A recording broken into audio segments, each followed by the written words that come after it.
You are mine now. The slave market at the edge of the desert was a place where humanity came to be bought and sold like timber. Tasa stood at the perimeter of the gathering, watching with eyes that held centuries of rage. She was Apache, warrior-born, trained in the ways of combat and survival, and she'd come to this place with a purpose that would either save her people or destroy her entirely. The market sprawled across a rocky plateau, makeshift structures and corrals holding people destined for labor, exploitation, and death. She carried gold, not her own. Gold taken from cavalry supplies, from the bodies of soldiers, from the resources her tribe had jealously guarded. It represented years of sacrifice, years of watching her people suffer under the reservation system, years of understanding that sometimes you had to play the enemy's game to defeat them. The auctioneer was calling out lots. A woman for field work, a man for mining, children for domestic service. It was obscene and ordinary all at once.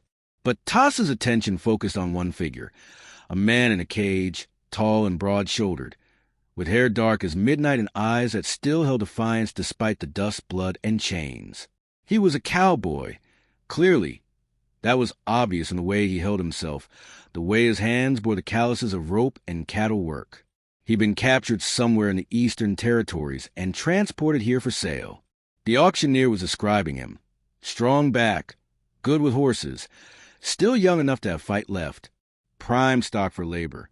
Who'll start at 20 gold pieces for this one? Tasa stepped forward. 50, she said, her Apache accent making the English words sound like threats. The auctioneer's eyes widened. Well, we got ourselves a woman with resources. Anyone else? 50 gold pieces for her. 100, Tasa said quietly. Final bid. Silence. The auctioneer looked around, waiting for someone else to speak. But no one did. Apache women with that much gold were dangerous, and everyone present understood that bidding against her would be unwise. Sold, auctioneer said, to the Apache woman. 100 gold pieces. Tasa approached the cage where the man stood, and she watched his expression shift from defeat to confusion to something that might have been hope. She unlocked the chains herself, and when he was free, she handed him water. Drink, she commanded. Then we ride. Why? The man asked, his voice rough from disuse and thirst. Why would you buy me just to free me? We haven't left yet, Tasa said, and I haven't freed you. You're mine now. I bought you with gold that my people sacrificed for.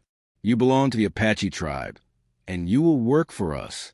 That's the only freedom you get.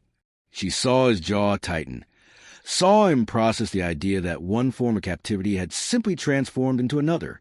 But he drank the water, and when she handed him a horse, he mounted it without protest. The ride back to the tribe took 2 days across harsh terrain that seemed designed to test the limits of human endurance. Tasa watched the cowboy. His name was Samuel Cross. As he adapted to the pace, to the heat, to the understanding that he was now property of the Apache Nation. When they arrived at the camp, the reaction was immediate and complex. Warriors gathered, women whispered, children stared. An Apache woman had brought back a white captive, and not just any captive, a man who could work, could teach the tribe about horses and cattle management, could potentially strengthen their resources during a time of desperate need. Tasa's father, the war chief named Red Cloud, approached with carefully neutral expression. You spent the tribe's gold on a single man, he said. I spent the tribe's gold on survival, Tasa corrected. Samuel Cross knows horses. He knows ranching. The cavalry has been taking our horses, killing them.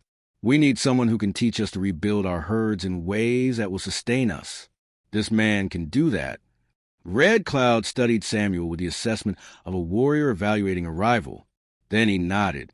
Very well. But understand this, daughter. You are responsible for him. If he betrays us, if he escapes, if he brings danger to this tribe, you will answer for it. The weeks that followed established a pattern unlike anything either of them had expected. Samuel worked with the horse herds, teaching the Apache warriors techniques for breeding, training, and caring for animals. He moved through the camp with careful respect, understanding that he was alive only because of Tasa's intervention. But he also understood something else. that Tasa hadn't bought him as a slave. She'd bought him as an investment in her people's survival. They began to speak during evening hours, sitting by fires away from the main camp. Samuel told her about his life before captivity, the ranches he'd worked, the herds he'd managed, the frontier life he'd built before being captured by slavers. Tasa told him about Apache traditions, about the ways colonization had destroyed her people, about the impossible choices leaders had to make to keep their communities alive. "Why did you really buy me?" Samuel asked one night, months into his captivity. Tasa was silent for a long time. "Because I saw someone who was still alive inside," she said finally.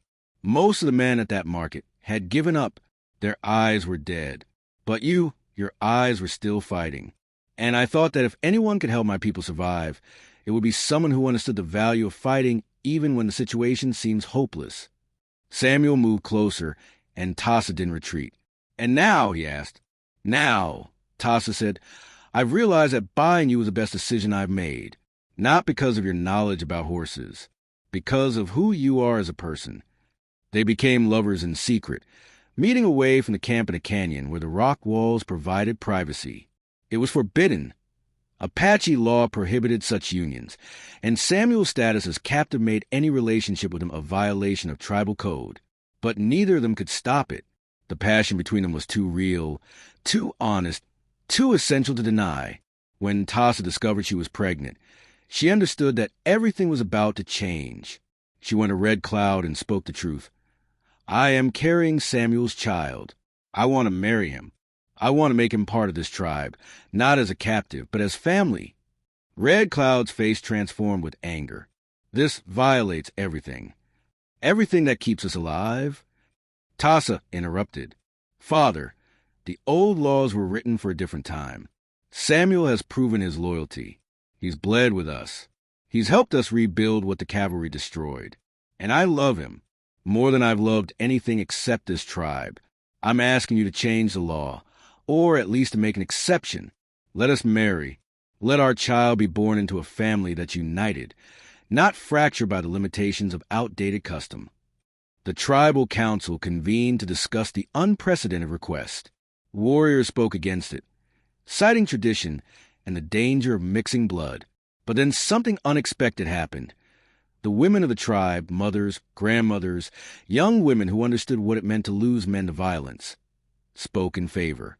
They spoke of love as a force that could unite people, of the strength that came from choosing partnership over law, of the future that could be built by breaking chains instead of reinforcing them.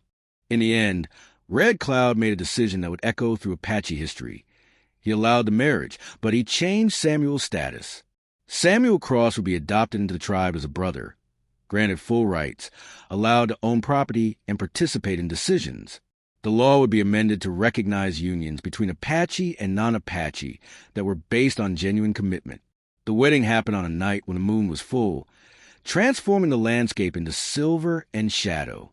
Samuel wore clothing that blended Apache and Cowboy traditions, leather and turquoise, beads and worn denim. Tasa wore a dress woven from materials that represented her lineage, decorated with symbols of her power. When they spoke their vows, they did so in both Apache and English, creating something entirely new, a union that transcended the boundaries of culture and law. Samuel promised to protect Tasa's people as fiercely as he protected her. Tasa promised to honor the man Samuel had been and to build a future with the man he was becoming.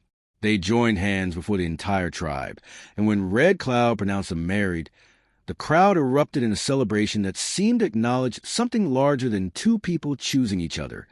It seemed to acknowledge the possibility of healing, of building bridges, of creating something unprecedented. Their daughter was born in the spring, a girl with dark eyes and red-tinged hair, a physical manifestation of the union between cultures. They named her Ahna, a name that meant clear sky, representing the openness they created together. 5 years later, the Broken Heart Ranch, owned jointly by Tasa and Samuel, had become a sanctuary for refugees from both Apache and white cultures. They raised horses and cattle, but they also raised hope. The ranch became a place where the impossible became possible, where tradition and progress coexisted, where two people who should have been enemies had instead become each other's salvation. Samuel had become respected among the tribe, his knowledge and his unwavering commitment earning him a place not as captive, but as true family. Tasa had become a legend, the woman who defied tribal law to create unity, who'd understood that love could be stronger than tradition, who'd risked everything to build something better. One evening, sitting on their porch watching the sun set over land that belonged to both of them equally, Tasa told Samuel something she'd been thinking for years. "That day at the market, I thought I was buying you to save my people, but you saved me instead. You showed me that the greatest strength isn't in maintaining the old ways. It's in having the courage to build new ones." Samuel pulled her close, and together they watched their daughter play in the dust, a child who would grow up understanding that love could transcend every boundary society tried to create. Sometimes, the greatest revolutions aren't won with weapons. Sometimes they're won when one person, brave enough, certain enough, strong enough, refuses to accept that tradition must always triumph over possibility. Tasa had bought a captive cowboy, and in doing so, she'd free her people in ways that no victory in battle ever could. She'd shown them that the future wasn't predetermined by the past, that law could evolve to honor love, that the most dangerous act a person could commit was choosing authenticity and refusing to apologize for it. The tribe would tell her story for generations, not as a scandal, but as the moment when Apache law transformed, when one woman's choice rippled outward and touched everything, when the definition of family expanded to include the impossible. And in that expansion, a new world became possible.